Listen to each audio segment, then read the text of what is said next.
Hammers 5 City UFC 285 review. I'm flying solo today. The boys are traveling, so I decided to take this upon myself to do our review, to keep it updated, to keep things real. And so you got me today. Me by myself. To see if I can hold it. I'll be good.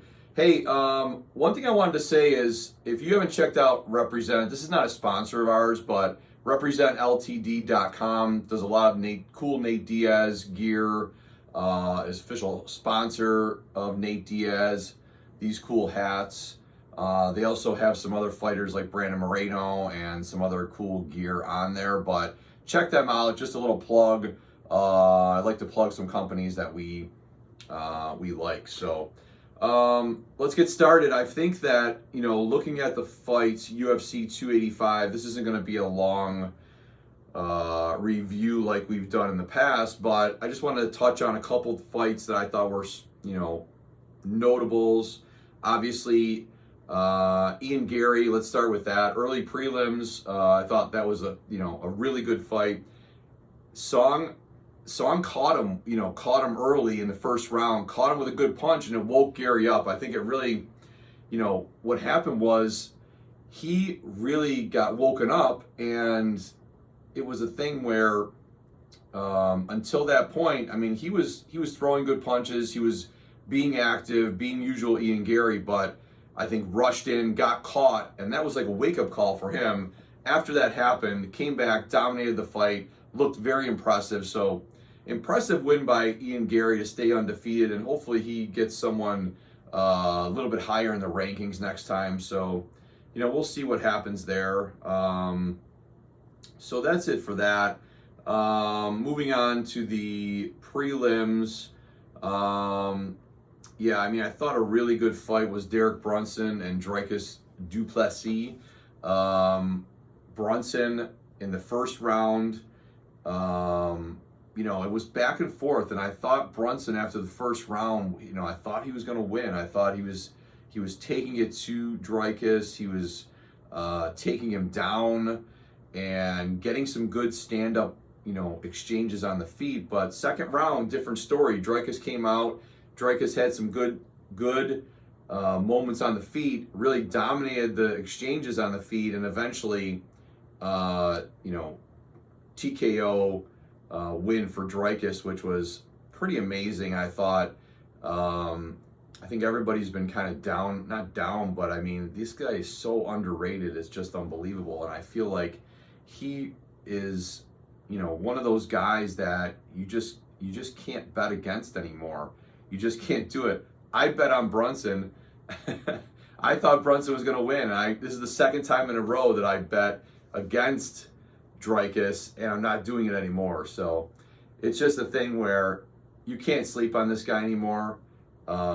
He just beat a top 5 guy, and until he loses, you cannot count him out on anything. So good on Drakkar there, taking care of business. Feature bout in the prelims, Cody Garbrandt and Trevin Jones. I thought Cody Garbrandt looked really great for 2 rounds. Looked like the old Cody Garbrandt. I thought we were going to see a good finish here. But I don't know, Cody, it's like 2 rounds were great, looked great, moving around amazing, and then coasted in that third round. Kind of put a damper on that fight for me a little bit. Like, I wanted to see Cody finish him, and it was a unanimous decision, but I feel like I think he was just playing it safe kind of, and I think he was a little scared to get knocked out based on what happened in his previous fight. So I thought that was kind of a downer in my opinion, and I felt like we just wanted to see a little bit more from Cody. He looked great in the first 2 rounds. Would have been great to see him finish that fight, which I thought, but whatever. He won. We'll see what happens for him next. Let's get on to the main card. Bo Nickel, Jamie Pickett. There's been a little controversy going around. I heard that, just heard yesterday that Jamie Pickett's team is filing a motion against Bo Nickel because they they're claiming that Bo Nickel, there was a groin strike that led to the takedown, which Bo Nickel eventually submitted Jamie Pickett with, which I heard Bo Nickel's response to that, and his take on that was it was a strike to the leg, and I'll have to watch that again, but I feel like I didn't notice that when the fight was going on, so I wasn't really sure what was happening there, but I feel like it was a thing where maybe Pickett is coming, I don't know, is he making excuses? Probably. I don't know. He just got dominated, and Bo Nickel's awesome. I mean, he proved to everybody that, did what he said he was going to do, submission in round 1. So let's see how much they fast track him up to the top. We don't know that. We don't know what's going to happen with that. But we'll see. I mean, we'll see what's next for Bo Nickel. I don't think there's anything going to come of this grievance that's filed by Jamie Pickett. I just don't see anything happening. And Bo Nickel said it right out. He's like, if I would have hit him in the groin, I would have stopped. If I knew I hit him in the groin, I would have stopped. He doesn't, he said right out, I don't want to win that way. Obviously, nobody wants to win that way. But, I kind of believe him. So, it is what it is. So we'll see what's next for Bo Nickel. I like the confidence out of Bo Nickel. I know there's been some pushback on him being too confident and calling out guys like Chimaev and, before he's even fought in the UFC, but whatever. I mean, it is what it is. These guys will, they want to be good on the mic and get their name out there and be one of the next great UFC fighters. And to promote yourself in today's game, it's one of those things where you need to promote yourself also. You can't just rely on what the UFC does or what social media coverage you might get, or companies like us that cover the fights. You got to get out there and do it yourself. I mean, it's just about self-promotion, and there's certain fighters that do it and there's certain fighters that don't do it, but there's a lot of fighters that make a name for themselves by promoting themselves too. So let's move on. I thought Mateus Gamrat and Jalen Turner was a really close fight, and kind of thought this could have went either way. Gamrat showed what he could do. I mean, he took Jalen Turner down, held him down, was aggressive. And I thought, by the third round, it really looked like Jalen Turner just lost some steam and was getting aggravated by getting taken down. And then, when that happens, that's what it's going to be. I mean, these guys go into a fight thinking it's going to go one way, and obviously Jalen Turner likes to stand up and throw. And I thought the exchanges were good. I thought the fight was close. I thought it could have went either way. I thought Gamrat did a little more in the fight. So good on Gamrat for coming back and getting the win after losing to Dariush. But he's going to keep progressing. He's just a really good fighter, and he's one of those guys that is he going to turn into sort of a gatekeeper? I don't know. Is he going to move up past and get into that top 2, 3, 4 category? Probably not. I don't think he's gonna. But I mean, if he keeps stacking wins, I think that's going to be a good thing for him. So moving on after that, I thought fight of the night. I thought Jeff Neal and Shavkat Rakhmonov. I mean, this fight was amazing, and good on Jeff Neal, really, for putting up such an amazing fight. I mean, just some of those punches and he was taking, some of those exchanges were just amazing in this fight. And I thought this was the back and forth thing, especially after Jeff Neal missing weight. We didn't know if it was an issue, if it was a training issue, if it was an injury, why he missed weight. But, missing weight by 4 pounds or 5, I think it was 4 or 5 pounds, that's kind of a big deal. So, good on him. He ended up getting the fight bonus, which Dana White usually doesn't give a bonus to somebody that misses weight, but gave it to Jeff Neal in this instance. And, was equally impressed with his performance. And I don't know, man, Shavkat is just amazing. And he's after this fight, it's, if he hasn't made a name for himself now, then you got to recognize that this guy is the real deal, and you got to give him somebody better. You got to get him up to those top contenders and see what he can do. I'm excited. I can't wait. He called out Colby Covington, but we'll see what happens with that. I'd love to see him fight Colby Covington. I think it'd be an amazing matchup. But I also think that maybe there's some other guys in that division too that he could benefit from fighting and then moving up in those rankings. So, but good on that. Fight of the night, in my opinion. And I mean, for Jeff Neal being a plus 390 underdog, I mean, there were some moments in that fight where you thought Jeff Neal was going to come through with the win. And it was just amazing. I can't say enough about Jeff Neal. The guy is just a warrior, and obviously there was something going on that he overcame. Something going on with his weight cut maybe, or like I said, an injury maybe, or something we don't know about, but definitely good on him. So on to the shocker of the night, Valentina Shevchenko against Alexa Grasso. This was a good fight, a good back and forth fight. Grasso was getting punches through, tagging her, but Valentina was too. Valentina was taking her down after that first round of taking, stand-up exchanges with Grasso that, I think Valentina realized that, this probably isn't the way I'm going to win the fight. The way that Valentina thought she was going to win the fight was by taking Grasso down. And, shocker of the night, but this is why it's the greatest sport in the world. You never know what's going to happen. You never know what is going to lead to what path of victory. I mean, round 4, Shevchenko went for the spinning back kick, kind of slipped, was in kind of an awkward position, like backed up against the fence, and, did that spinning back kick, kind of stumbled, and Grasso just jumped on her back. I mean, it was like Rogan was saying in the broadcast, it was quick, it was decisive, it was on your back, hooks in, get down on the ground, and worked on the choke for, a decent amount of time. Finally got it in. I don't even think it was underneath the chin, really. Kind of more of a neck crank, combination choke, but it was in. And Valentina tapped, and it's over.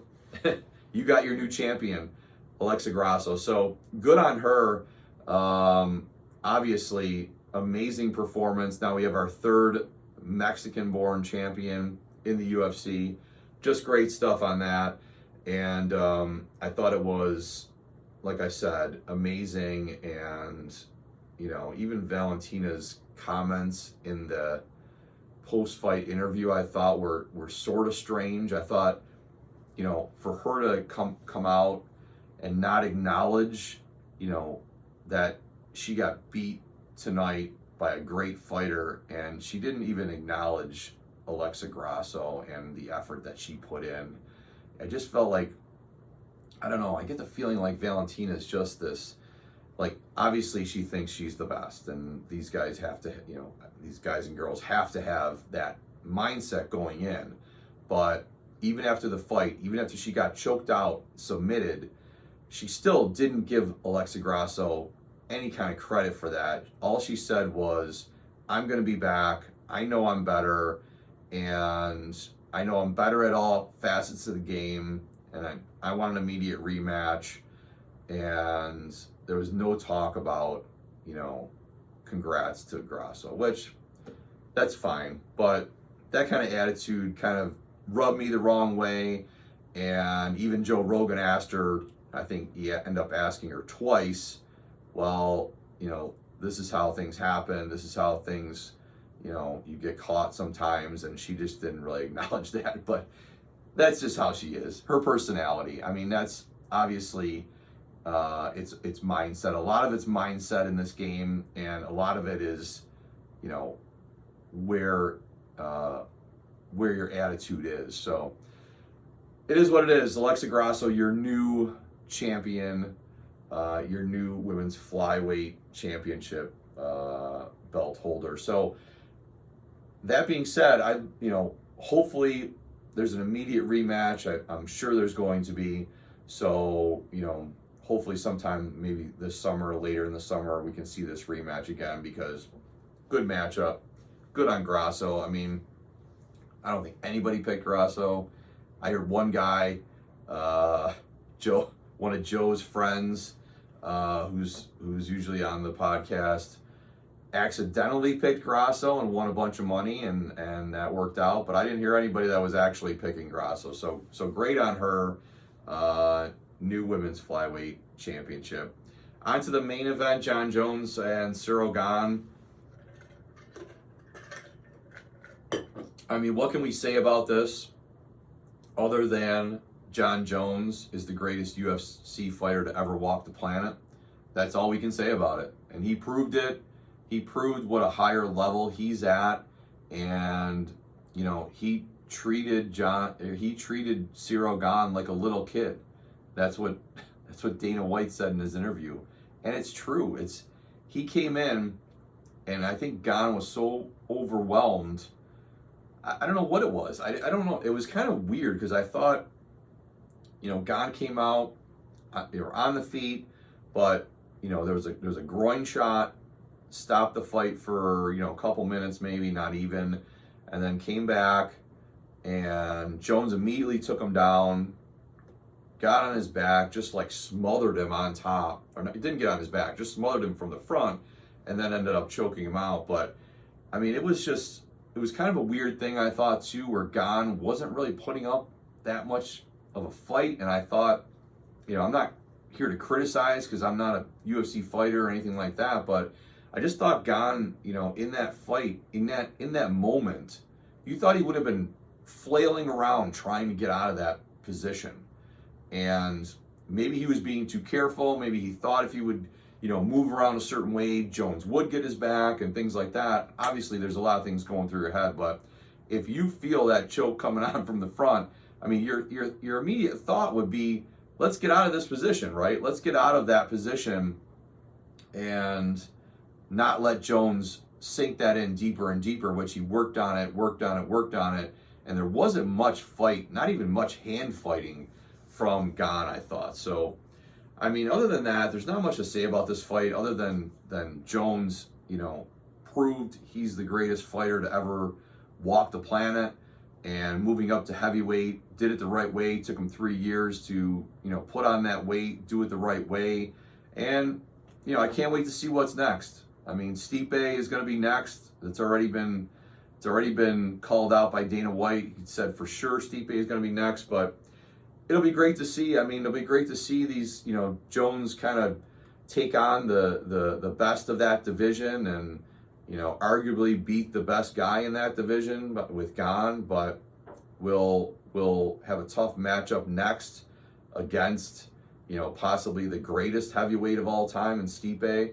So, it's an interesting story, right? It's an interesting story to see what Jones is going to do, how the next fight is going to be. Is it going to be that easy? Is he going to run through this division? Is he just going to completely dominate the division and then retire? We'll see. But good on him. I mean, I was super impressed. Obviously, everybody's impressed, to take out Gane like that, no matter what happened in the ring. It was an amazing fight. So good on Gane, and we can't wait to see what's going to happen next. Obviously, there's a lot of, the UFC is stacked in March and April coming up. I mean, we've got Jan fighting in a couple days, and I'm just going to look at the quick look at the matchups here. But this is, it's amazing to see Jan coming back. I'm super excited to see Jan and Merab, because this is an amazing matchup. So that's fight night this Saturday in a couple days. But I mean, we've also got UFC 280 or 286 is coming up. I mean, we got 2 weeks in between pay-per-views, which is amazing. So coming up March 18th, you got Leon Edwards Usman rematch. Call that one out. So great fight there, and then you've got another good fight night with Vera, Chito Vera and Sandhagen, and then you got UFC 287 coming up with the Pereira and Izzy rematch. So a lot of great things coming up in the UFC. So stay tuned. Hope to have my boys back next week for we'll do a little probably do a little UFC 286 preview, but hope you enjoyed it. Thanks for tuning in. Those are just my little takes on the UFC 285 review. So stay tuned for more reviews and previews on our channel. So appreciate you, everybody watching. Appreciate everyone subscribing. If you haven't subscribed, please subscribe. If you can like this video, that helps us a lot also. So appreciate everybody tuning in.